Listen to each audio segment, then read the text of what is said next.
ஞான ஒளி YouTube channel நேயர்கள் அனைவருக்கும் வணக்கம். இந்த பதிவில் ஆவணி மாத ராசி பலன் காணலாம். ஆவணி மாதம் 31 நாட்களை கொண்ட மாதம். சிம்ம மாதம். ஆவணி மாத கோச்சார கிரக சஞ்சார நிலைகளை காணலாம். சூரிய பகவான் சிம்ம ராசியில் 31 நாட்களும் தன்னுடைய சொந்த ராசியில் ஆட்சி பெற்று சஞ்சாரம் செய்வார். ஆவணி மாதம் 17ஆம் தேதி சிம்மராசியிலிருந்து கன்னிராசிக்கு புதன் பெயர்ச்சியாகிறார். சிம்மராசியில் கேது. ஆவணி மாதம் 15ஆம் தேதி வரை கன்னிராசியில் சுக்கிரன், பிறகு துலாம் ராசியில் ஆட்சி பெறுகிறார். கும்பராசியில் ராகு.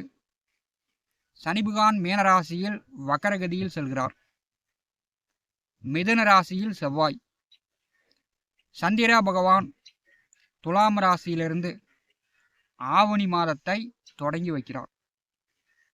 9 நவகிரகங்கள் மூலம் வாக்கிய கணித பஞ்சாங்கப்படி ஆவணி மாத பொது பலன் காணலாம். ஆவணி மாதம் பஞ்சாங்கம் அறிவுறுத்துகிறது, சில எச்சரிக்கைகளை சொல்லுகிறது. என்ன என்பதை முதலில் காணலாம். பெற்றோர்களால் பெரியோர்களால் நிச்சயிக்கப்பட்ட திருமணங்கள் இந்த ஆவணி மாதம் அதிகமாக நடைபெறும். மிக சிறப்பாக விமர்சையாக பெற்றோர்களால் பெரியோர்களால் நிச்சயிக்கப்பட்ட திருமணம் இந்த ஆவணி மாதம் அதிகமாக நடைபெறும். கோவில் கும்பாபிஷேகம், திருவிழா, மக்கள் வெள்ளத்தில் பார்த்தீங்கன்னா மிக சிறப்பாக நடைபெறும். பருவமழை மின்னல் இடியுடன் தமிழ்நாட்டில் கனமழை பொழியும். ஆவணி மாதம் புயல் மழையும் தமிழ்நாட்டுக்கு வரும். பார்த்தீங்கன்னா வீடு கிரகபிரவேசம் செய்வதற்கு, திருமணம் செய்வதற்கு எண்ணற்ற சுப நாட்களை தாங்கி வருகிறது ஆவணி மாதம். வீடு கட்டுவதற்கு பார்த்தீங்கன்னா வாஸ்து நாளும் ஆவணி மாதம் வருகிறது. பஞ்சாங்கம் என்ன எச்சரிக்கிறது அப்படின்னா, இந்த ஆவணி மாதம் விமான ரயில் விபத்து ஏற்பட வாய்ப்புள்ளது. விமானம் ரயில் விபத்து. தேவாலயங்களில் இடி விழும். அதனால் மழை இடி இடிக்கும்போது, மின்னல் மின்னும்போது மொட்டை மாடியில் நிற்கிறது, மரத்தடியில் நிற்பது, இதெல்லாம் கண்டிப்பாக தவிர்க்க வேண்டும். புயல் சூறாவளி காற்றுடன் இந்த ஆவணி மாதம் எல்லா இடங்களிலும் கனமழை பொழிய வாய்ப்புண்டு. மகரம் ராசி அன்பர்களுக்கு ஆவணி மாத பொது பலன் காணலாம். மகரம் ராசி அன்பர்களுக்கு உங்கள் ராசி அதிபதி சனி 3வது வீட்டிலே வக்கரகதியில் செல்கிறார். 3வது வீட்டில் சனி வருவது சிறப்பு. கோச்சாரத்தில் 3ஆம் வீட்டில் சனி வரும்போது இளைஞர்கள் படித்து முடிச்சுட்டு வேலை தேடக்கூடியவர்கள் தன்னுடைய உள்ளூரை விட்டு வெளியூரில் போய் வெளிநாட்டில் போய் வேலை செஞ்சு பணம் சம்பாதிக்கக்கூடிய அமைப்பு. 3வது வீட்டில் சனி செல்லும்போது வீடு கட்டலாம், புதுசாக வண்டி வாகனங்கள் வாங்கலாம், நிலம் சொத்துக்கள் வாங்கலாம். உங்களுடைய வசதி வாய்ப்புகள் உயரும். உங்களை பார்த்து மற்றவர்கள் பொறாமப்படுற அளவுக்கு, கண் திருஷ்டி உங்கள் மேலே விழுகிற அளவுக்கு உங்களுடைய வசதி வாய்ப்புகள் இருக்கும். மகரம் ராசி அன்பர்களுக்கு 8வது வீட்டிலே இந்த மாதம் பார்த்தீங்கன்னா 9ஆம் அதிபதி 8ஆம் அதிபதியோடு கேது, சூரியன், புதன் 3 கிரகங்கள் 8வது வீட்டிலே இருக்கிறது. இந்த மாதம் பார்த்தீங்கன்னா நிறையா யோசிப்பீங்க. மாறுமா, சாதகமாக வருமா அப்படின்னு நிறையா யோசிப்பீங்க. இந்த மாதம் நல்ல மாற்றம் வரும். பார்த்தீங்கன்னா உங்களுக்கு 12ஆம் அதிபதி 7ஆம் வீட்டில் இருக்கும்போது வெளிநாடு வேலைக்கு முயற்சி செய்யலாமா, வெளிநாடு போய் படிக்கலாமா, இந்த மாதிரியான ஒரு யோசனைகள் வரும். 7வது வீட்டிலே குரு இருக்கும்போது திருமணம் சார்ந்த முயற்சிகள், திருமணம் சார்ந்த யோசனைகள், இது சொந்தக்காரர்கள் வழியில் வரன் பார்க்கலாமா, இல்லை பெரிய வசதியான இடத்தில் வரன் பார்க்கலாமா அப்படின்னு பல யோசனைகள் தோன்றும்.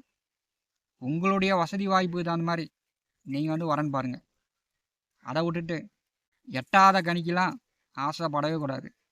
7வது வீட்டிலே குரு அமர்ந்திருக்கும் போது இந்த ஆவணி மாதம் கண்டிப்பாக மாற்றங்கள் உண்டு. திருமணத்திற்கு வரன் பார்த்து கொண்டிருப்பவர்களுக்கு வரன் செட் ஆகும். கண்டிப்பாக திருமணம் நடக்கும்.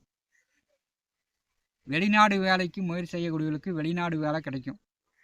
கண்டிப்பாக வெளியில் சென்று வேலை பார்ப்பீங்க. நீங்கள் யோசிக்கிற மாற்றங்கள் இந்த மாதம் உண்டாகும்.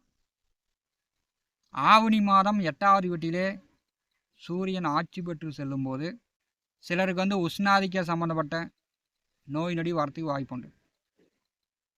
அதாவது உடம்பு உஷ்ணம் அதிகமாகுது, சளி, காய்ச்சல், இருமல், இந்த மாதிரி சிறு சிறு உடல் உபாதைகள் இந்த ஆவணி மாதம் வரலாம்.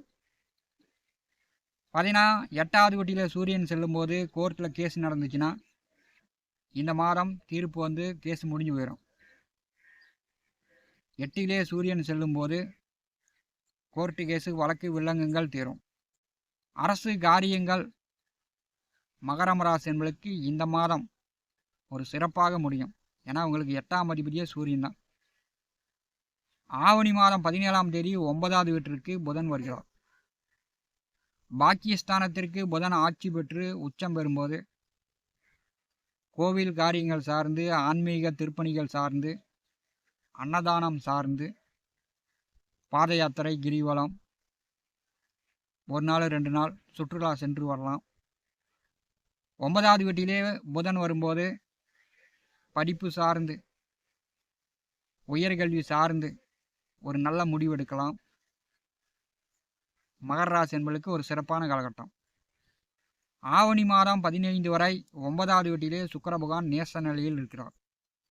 உங்களுக்கு 5, 10ஆம் அதிபதி தான் சுக்கிரன். அப்போ குழந்தைகளுக்கு, உங்கள் பிள்ளைகளுக்கு பார்த்தீங்கன்னா உடல் ஆரோக்கியம் சார்ந்து ஒரு சளி, காய்ச்சல், இருமல் அல்லது அதிகமாக உழைக்கிற மாதிரி, கஷ்டப்படுற மாதிரி வேலை இருக்குது, அந்த மாதிரிலாம் இருக்கும். உங்கள் குழந்தைகளுக்கு பயண போக்குவரத்து இருக்கும். ஆவணி மாதம் 15ஆம் தேதி 10வது வீட்டிற்கு சுக்கிரன் வருகிறார். மகரம் ராசி என்பதற்கு கர்ம ஜீவனஸ்தானம் பலமாகும். ஆவணி மாதம் 15லிருந்து 10ஆம் இடம் உங்களுக்கு பலமாகிறது. அப்போ விவசாயம் செய்து கொண்டிருப்பவர்கள் பயிர் பண்ணிக்கலாம். விவசாயத்தில் பூஞ்செடி வைத்து பூ எடுத்து கொண்டிருப்பவர்கள் இப்போ அதிகமான பூ விளைச்சல், அதிக விலைக்கு விற்கும், நல்ல லாபம் சம்பாதிக்கலாம். வியாபாரம் செய்து கொண்டிருப்பவர்கள் வியாபாரத்தில் வாடிக்கையாளர்கள் நன்றாக வருவாங்க. வியாபாரம் நல்ல லாபத்தை கொடுக்கும். சினிமா துறைக்கு முயற்சி செய்யக்கூடியவர்கள், நடிகர், நடிகைகள், பாடலாசிரியர், கதை எழுதக்கூடியவர்கள், சினிமா துறைக்கு முயற்சி செய்யக்கூடியவர்கள் முயற்சி செய்யலாம். சினிமா துறையில் இருப்பவர்கள் பிரபலமாகலாம். மகரம் ராசிக்கு 10வது வீட்டிலே சுக்கிரன் வரும்போது கலைத்துறையில், சினிமா துறையில் அதிக ஈடுபாடு உங்களுக்கு ஏற்படும். அதே மாதிரி ஜாலியாக இருப்பதற்கு, பொழுதுபோக்காக இருப்பதற்கு பணம் காசு அதிகமாக செலவு பண்ணுவீங்க. ஆவணி மாதம் 10ஆம் தேதி 2வது வீட்டிலே சந்திர கிரகணம் நிகழ்கிறது. 7ஆம் அதிபதி உங்கள் 2வது வீட்டிலே சந்திர கிரகணம் நிகழும்போது பணங்காசு பார்த்து செலவு பண்ணுங்க. பேச்சுவார்த்தையில் கவனமாக இருங்க. தேவையில்லாமல் யாருக்கும் வாக்குறுதி கொடுக்காதீங்க. 2வது வீட்டிலே கிரகணம் நிகழும்போது பார்த்தீங்கன்னா பரிகாரம் பண்ணுறேன், பூஜை பண்ணுறேன், இந்த மாதிரி பணங்காசு இந்த மாதம் அதிகமாக செலவு பண்ணாதீங்க. 7ஆம் அதிபதி 2வது வீட்டிலே கிரகணம் ஆகும்போது இந்த கோயிலுக்கு போகலாம், அந்த கோயிலுக்கு போகலாம், இங்கிட்டு போகலாம், அங்கிட்டு போகலாம், இந்த பரிகாரம் பண்ணலாம், அந்த பரிகாரம் பண்ணலாம் அப்படின்னு பரிகார பூஜைகள் செய்து பல ஆயிரம் செலவு பண்ணிவிட்டு விரயம் பண்ணக்கூடிய சூழ்நிலை கூட ஏற்பட்டுரும். மகரம் ராசி என்பதற்கு இந்த ஆவணி மாதம் பார்த்தீங்கன்னா நிறைய யோசிப்பீங்க. இந்த மாற்றம் வருமா, அந்த மாற்றம் வருமா, இது வருமா, அது வருமானு. கண்டிப்பாக இந்த ஆவணி மாதம் நல்ல மாற்றங்கள் வருது. பார்த்தீங்கன்னா உங்களுக்கு 6வது வீட்டிலே செவ்வாய் பகவான் சஞ்சாரம் செய்கிறார். 3, 11ஆம் அதிபதி 6ஆம் வீட்டில் செல்லும்போது கண்டிப்பாக நல்ல மாற்றம் உண்டு. அது புதனுடைய வீடாக இருக்கிறது. நீங்கள் ஒன்று தான் நினச்சிருப்பீங்க, இன்னொன்றும் சேர்ந்து டபுளாக உங்களுக்கு மாற்றத்தை தரும்.